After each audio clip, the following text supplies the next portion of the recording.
Hola, buenas tardes, son las 5 de la tarde, 9 minutos en Ecuador y Lima. Hoy tenemos el estreno del programa Onda Histórica, aquí por Flaxo Radio. Gracias por estar mirando esta transmisión. En breve vamos a estar haciendo ya el contacto con Brasil y Perú, respectivamente. Nos acompaña Juan Antonio Lan desde Lima, quien va a hacer una entrevista con el doctor Marcos Cueto. Entonces voy a hacer la transición. Bienvenidos, compañeros. Gracias por estar aquí en la señal de Flaxo Radio. Bienvenido, Juan. ¿Qué tal? ¿Cómo estás? ¿Cómo está Marcos? Muy bien. Hoy día inauguramos el programa Onda Histórica. En esta primera edición, Juan Antonio Lan, yo, quien les habla, soy estudiante de la maestría en Historia de Flaxo, Ecuador, y conversaré con el profesor Marcos Cueto de la Casa Osvaldo Fiocruz de Río de Janeiro sobre la historia de la salud y las epidemias a la luz del COVID-19. Bueno, les presento al profesor Marcos Cueto. ¿Qué tal, Marcos? Muy bien, mucho gusto estar con ustedes en este nuevo programa que promete ser muy importante. ¿Qué tal? Marcos Cueto preside la Asociación de Historia, de la Asociación Peruana de Historia de la Ciencia, Tecnología y la Salud, y además es editor de la revista Historia, Ciencia, Salud, Manguinhos, publicada en Río de Janeiro, la Casa Osvaldo Cruz. Él es doctor en Historia por la Universidad de Columbia de Nueva York, y sus áreas de investigación son la historia de la medicina y la salud global en el siglo XX. Bueno, Marcos, hace poco publicaste en El País de España un artículo crítico sobre la situación actual, ¿no? En él habla de los vínculos entre cómo se está tratando el COVID-19 y los gobiernos, los distintos gobiernos, así como el neoliberalismo. Quería empezar preguntándote cómo el neoliberalismo impregnó sus lógicas en la ciencia y en la salud en los últimos años, ¿no? Bueno, no es que yo sugiera que el neoliberalismo haya creado el virus, como quizás algunas teorías conspiratorias están diciendo, ¿no? Sino creo que es por responsabilidad de esas políticas neoliberales que posiblemente el impacto de esta epidemia sea mayor de lo que debería ser, y también por esas políticas el retraso y la insuficiencia de la respuesta se está siendo lo que se está experimentando en muchos países, ¿no? Muchas veces estas políticas tenían el dogma que un estado mínimo iba a ser mejor para la economía en la sociedad. Un estado donde se redujese al mínimo los servicios sociales como la salud pública, como la educación pública, donde se recortasen los presupuestos de investigación, y inclusive muchos de estos gobiernos conservadores toleraron una cultura a donde aparecieron expresiones religiosas, sobre todo, que negaban el valor de la ciencia, el valor de las vacunas, el valor de otras disciplinas científicas. Y me parece que inicialmente inclusive algunos de esos gobiernos conservadores tuvieron una actitud ambivalente con respecto a la epidemia y a la misma ciencia, en parte porque venían de esa tradición, y solamente ahora algunos de ellos están reaccionando cuando ya las evidencias de la gravedad de esta epidemia son abrumadoras, ¿no? Entonces, de alguna manera, esta epidemia, como otras que ocurrieron en los últimos años, como por ejemplo el ébola, que atacó ferozmente una parte de África, o el SARS, que es otro coronavirus que atacó sobre todo países asiáticos, fueron desatendidas, ¿no? Hubo advertencia de los científicos desde varios años atrás que se podía venir una tragedia como la que estamos viviendo, y esas no fueron escuchadas por este dogma que mencionó, que quitó prioridad a la ciencia y a la salud pública, ¿no? Claro, como el caso de Estados Unidos o Brasil mismo, donde tú vives, ¿no? Sí. Bueno, en los años 90 tú escribiste un libro muy importante titulado El regreso de las epidemias, ¿no? En él tú hablabas o afirmabas que más allá del estudio de los temas biológicos, digamos, de las epidemias, hay otros aspectos que se dan a relucir, que son de la sociedad, ¿no?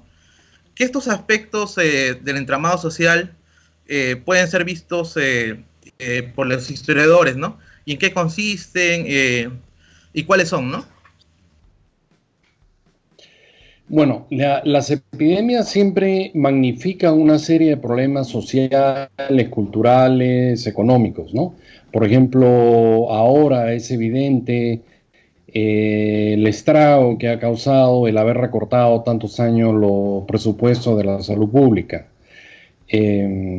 Pero hay dos problemas más que a mí me gustaría mencionar que no se está hablando tanto y que vienen un poco de los estudios previos que yo he hecho y otros historiadores hemos hecho sobre las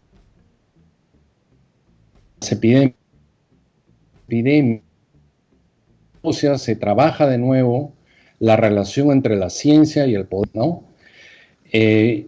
Cuando comenzó esta epidemia, había la idea que los científicos tenían la razón y no estaban siendo escuchados por gobiernos muy conservadores o autoritarios de derecha, ¿no?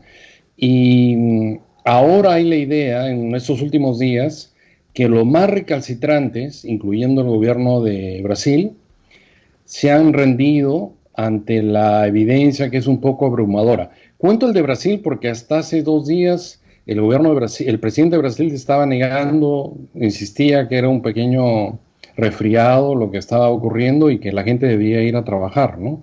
Pero desde ayer ha empezado a aparecer en conferencia de prensa diciendo que suscribe lo que dice su ministro de Salud y las autoridades de la OMS.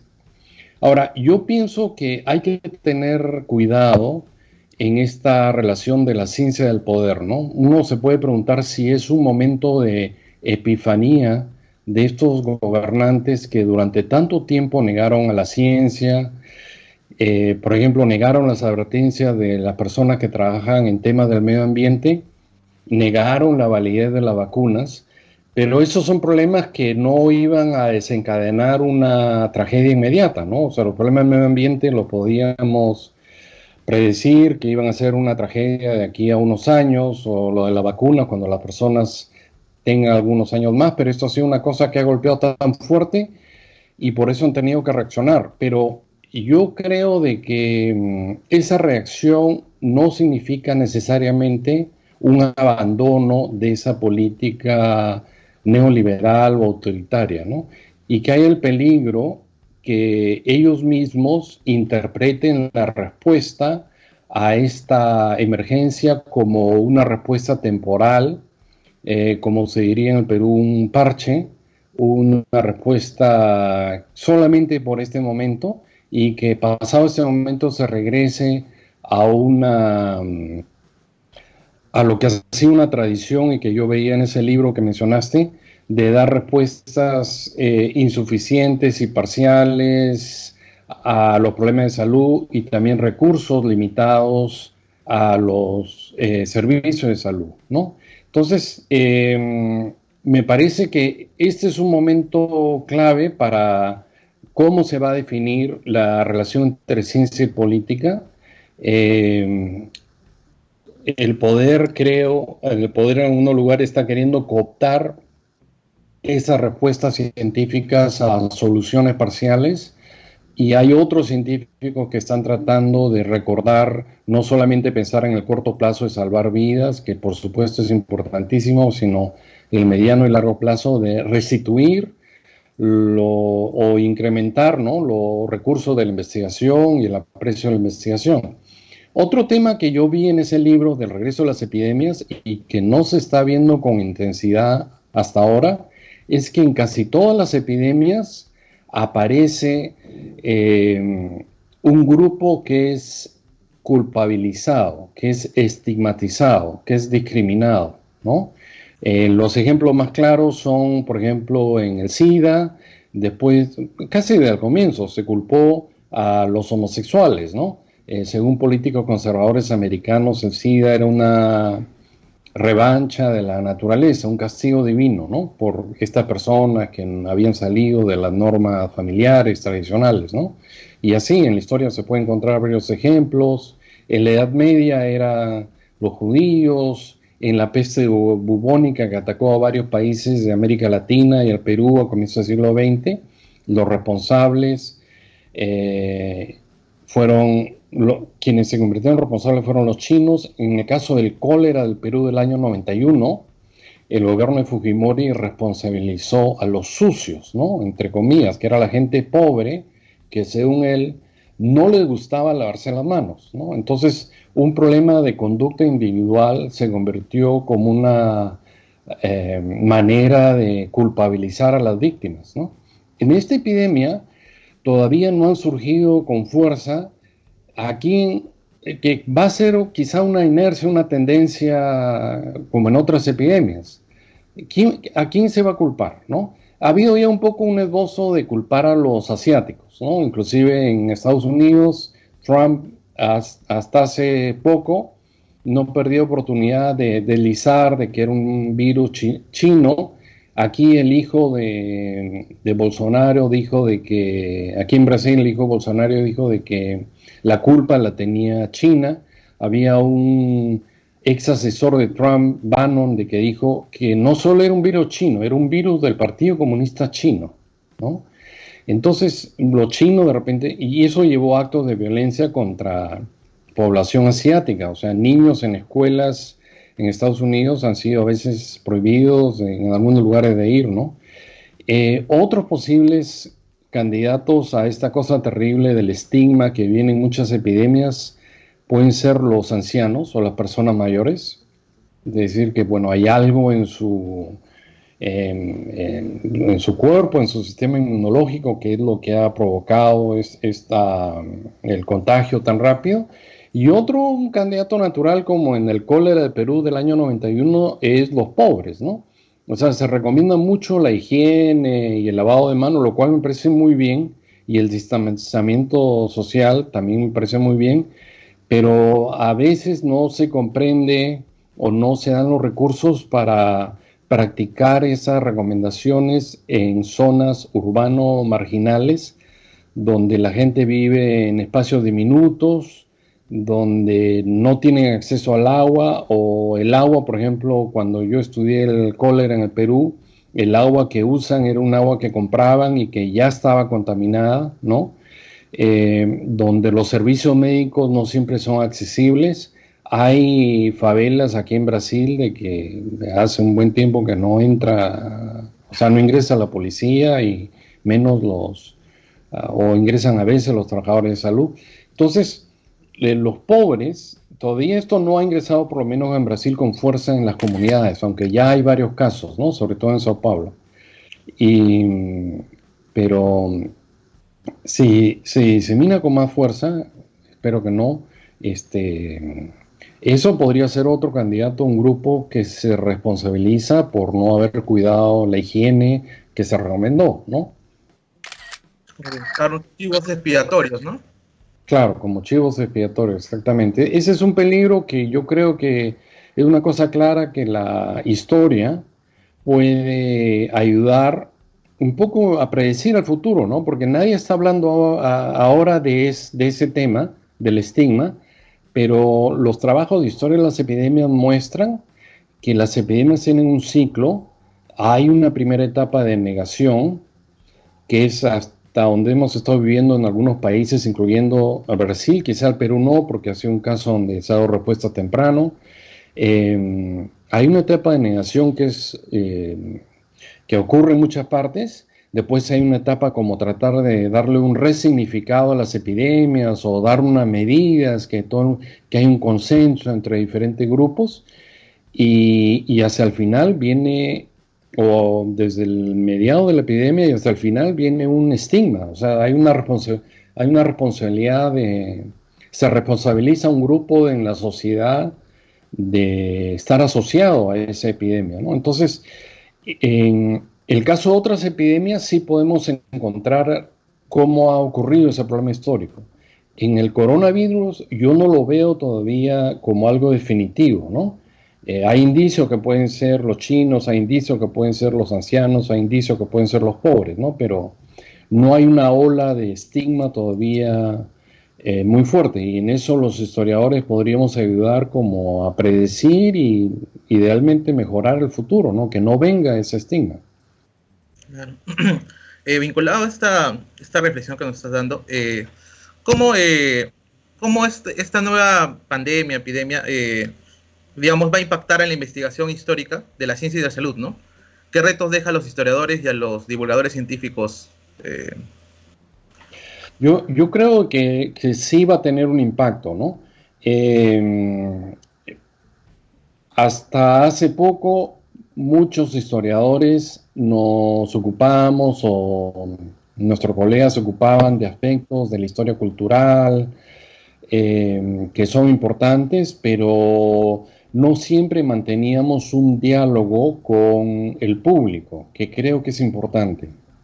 En los últimos años se ha desarrollado también una corriente que se llama historia pública, que reclama que los historiadores, en nuestra investigación, tengamos un mayor contacto con periodistas y no solamente limitemos nuestro diálogo a otros miembros del mundo académico, ¿no? Sino que creemos una corriente de opinión o de diálogo, inclusive, que puede reformular nuestras ideas y nuestras prioridades con el público que está más allá de las universidades, más allá de las revistas académicas, ¿no?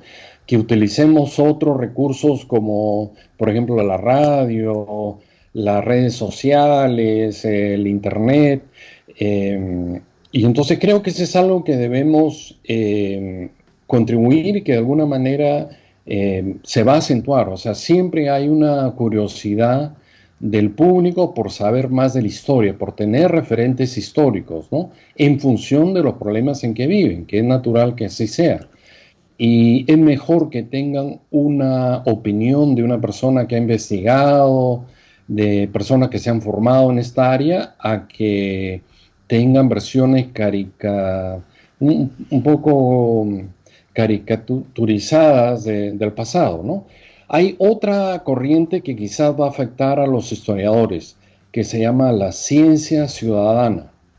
En los últimos años, y eso lo digo yo, que trabajo en una institución donde habemos historiadores de la salud, pero la gran mayoría son científicos médicos y salubristas, ¿no? En donde trabajo es como los Institutos Nacionales de Salud de Brasil. Pero hay una corriente, sobre todo en salud pública y en parte en la medicina, que los contenidos de la ciencia, las políticas de que se derivan de la investigación científica, se hacen no solamente por el trabajo aislado en el laboratorio o por los datos que recogemos en un archivo y que después escribimos solos en nuestro escritorio, en nuestra computadora, sino que se hace de esta discusión que mencionaba antes con el público, con estudiantes, inclusive con otros colegas, con colegas de otras disciplinas, y hay varios casos recientes, sobre todo en la historia de la salud, pero también en la historia de la ciencia, en que se ha dado la ciencia ciudadana, ¿no? Por ejemplo, en el caso del SIDA, los activistas de salud en varias partes del mundo aprendieron rápidamente el contenido de las investigaciones científicas para poder reclamar que querían tal medicamento y no este otro, o que querían más investigación en un sentido y no en otro, y que tenían que haber políticas públicas de acceso universal a los antirretrovirales, que fue el caso de Brasil. Entonces, el caso del SIDA en los últimos años, décadas quizás, es un caso claro en que actores no profesionales, no académicos, como los activistas, y personas viviendo con SIDA, han intervenido no solamente en la implementación de la ciencia, sino a veces en el contenido o la agenda de qué cosa debe ser investigado, ¿no? Algo parecido me cuentan que ha ocurrido con las preocupaciones del medio ambiente. Los activistas en medio ambiente han tenido una influencia en lo que está siendo investigado, inclusive en ciencias sociales y en salud pública relacionada al medio ambiente. Hay, como quizás tú sabes, Juan, una corriente de muchos historiadores jóvenes que están combinando la historia del medio ambiente con la historia de la salud pública, ¿no? Porque me parece que es una manera también que ellos están encontrando de establecer un diálogo con problemas relevantes de la sociedad. Entonces, yo creo que esas dos tendencias pueden llegar a tener una influencia en el trabajo histórico, ¿no? Lo que mencioné de la ciencia ciudadana es importante también para ver de que es una responsabilidad no solamente de un grupo de especialistas, nosotros también de alguna manera somos científicos, investigadores, sino de que tenemos una responsabilidad que inclusive va más allá de la universidad, va más allá de nuestros cursos, va más allá de publicar un periódico y que idealmente tiene que ser, aunque a veces no lo sea completamente ahora, mejorar la educación, la conciencia, la cultura de la sociedad. Claro. Bueno, Marcos, ¿algunas reflexiones finales que nos puedes dar, ¿no? Para ir cerrando con... Siempre las epidemias son una oportunidad, ¿no? Revelan muchos problemas, pero son una oportunidad. Una oportunidad para mejorar, una oportunidad para revelar dimensiones humanas y humanitarias de la sociedad, ¿no? A mí hay algunas cosas, por supuesto, de lo que estamos viviendo que me parecen respuestas insuficientes. Seguramente ustedes están siguiendo las noticias de esta contradicción entre, por ejemplo, el gobierno americano que dice, no, ya hemos mandado todos los materiales que necesitan, y los gobernadores o los trabajadores de salud que dicen, no estamos recibiendo todo lo que necesitamos, ¿no? Que debe ser una contradicción que se repite en muchos países del mundo o que se va a repetir en muchos países del mundo. Pero a la vez estamos viendo esta dimensión humanitaria de la importancia de la vida, la importancia de los que cuidan la vida, ¿no? Y de los aspectos implícitos del juramento hipocrático, ¿no? O sea, los médicos, puede ser que tengamos, o los salubristas, tengamos la idea de, bueno, están ahí para tratar, pero detrás de eso hay también, en casos como este, que se revelan que tienen otras funciones, que es postergar el dolor, consolar a las familias, ¿no? Aliviar la preocupación de la sociedad. Entonces, eso yo, por ejemplo, caso de Perú, lo estoy viendo claramente con, o sea, una persona que inmediatamente ha convocado el apoyo de los salubristas en el país, que es el ministro Víctor Zamora, ¿no? Un líder en esta área. No lo estoy viendo tan claramente en el caso de otro Ministerio de Salud de América Latina, ¿no? Hay ejemplos que seguramente todos ustedes están siguiendo en la televisión de médicos italianos que hacen esfuerzos heroicos, o en España, o inclusive en el mismo Estados Unidos. Entonces, esa es la parte optimista que permite pensar que el mundo puede ser mejor, ¿no? Y que los historiadores podemos ser parte de ese mundo y ayudarlos a pensar, así como nosotros pensamos en el largo plazo y en una perspectiva de largo plazo para el pasado, ayudar a la sociedad a pensar en el largo plazo en el futuro. Claro. Bueno, muchas gracias, Marcos. Hemos hecho la primera emisión de este programa. Y bueno, les avisaremos cuando lanzaremos la siguiente edición. Y muchas gracias, ¿no? Gracias a los que han estado. Gracias, Marcos. Cuídense. Sí, todos cuiden, hay que cuidarnos. Sí. Hasta luego. Ratito. Bueno, agradecemos a Marcos y a Juan Antonio Lang que han estado conectados en esta transmisión. y les agradecemos a los amigos y amigas oyentes que han estado pendientes. Como decía Juan, sí, esta es apenas una primera emisión y esperaremos luego retomar esta emisión de programas aquí por Flaxo Radio con el programa Onda Histórica. Les dejamos entonces en este cierre y esperamos que se enganchen también con nosotros el próximo día viernes a partir de las 18 horas hora de Ecuador. Estaremos con un programa en vivo con conexiones desde Bolivia y Chile. Gracias nuevamente al doctor Marcos Cueto y a Juan Antonio Lan, quienes desde Río de Janeiro en Brasil y Lima respectivamente nos han estado comentando este programa, esta reflexión muy profunda que ha hecho el doctor Cueto acerca de las pandemias y cómo justamente la política ha estado influenciando directamente el desarrollo del cuidado de la sociedad, ¿no? Bueno, mi nombre es Javier Maca, soy el productor general de Flaxo Radio y nos encontramos en una próxima edición. Hasta pronto.